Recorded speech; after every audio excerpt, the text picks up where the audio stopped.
काफ़ी एंटिसिपेशन और कन्फ्यूजन के बाद फाइनली यूनाइटेड स्टेट्स की आर्मी इन्वॉल्व हो गई है ईरान और इसराइल की कॉन्फ्लिक्ट के बीच। आज सुबह यानी संडे को 22 तारीख को यूनाइटेड स्टेट्स एयरफोर्स ने, आप सबको पता होगा, बॉम्ब किया है ईरान में 3 न्यूक्लियर साइट्स को, और जिसमें एक इंपॉर्टेंट सबसे क्रिटिकल न्यूक्लियर साइट है वो है फुर्दो।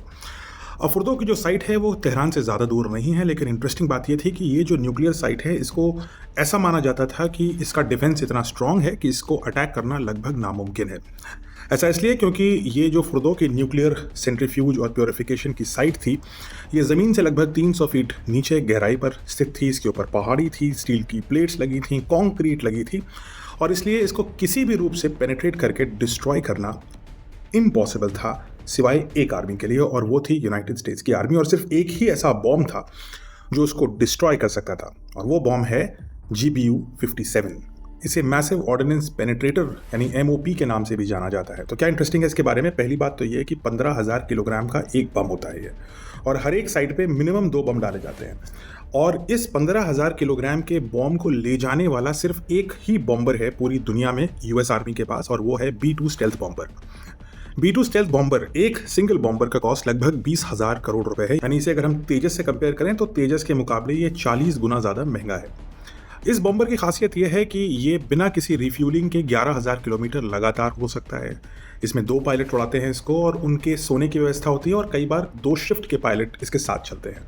अगर इसकी मिड एयर रिफ्यूलिंग करती जाए तो अमेरिका से चल करके ये बॉम्ब करके वापस अमेरिका जा सकता है, एक बार भी लैंड नहीं करना, हवा में ही रिफ्यूल कर लेगा।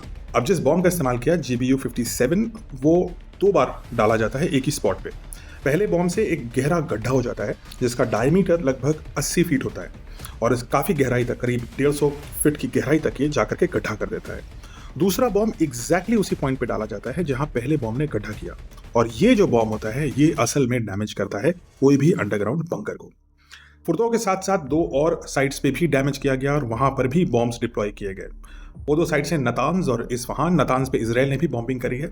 यहाँ पर US ने अपनी long range cruise missile Tomahawk, जो हमारी ब्रह्मोस जैसी है, उनको भी डिप्लॉय किया, और उसकी मदद से ये तीनों न्यूक्लियर साइट्स को बहुत बुरी तरह क्षतिग्रस्त और प्रेसिडेंट ट्रंप की लैंग्वेज में कंप्लीटली डिस्ट्रॉय कर दिया गया है। अब इसके नतीजा क्या निकलता है, ईरान इसको कैसे रिटेलिएट करता है, इसमें इसराइल का क्या रोल रहता है, क्या इससे मिडल ईस्ट में एक नया गल्फ वॉर पैदा होता है, ये तो समय बताएगा। लेकिन फिलहाल US ने अपनी टेक्नोलॉजिकल प्रावेस से B-2 बॉम्बर, जो दुनिया का सबसे अच्छा बॉम्बर माना जाता है 20,000 करोड़ का, और दुनिया का सबसे पावरफुल बॉम्ब GBU-57 को डिप्लॉय कर दिया है इस नए वॉर में।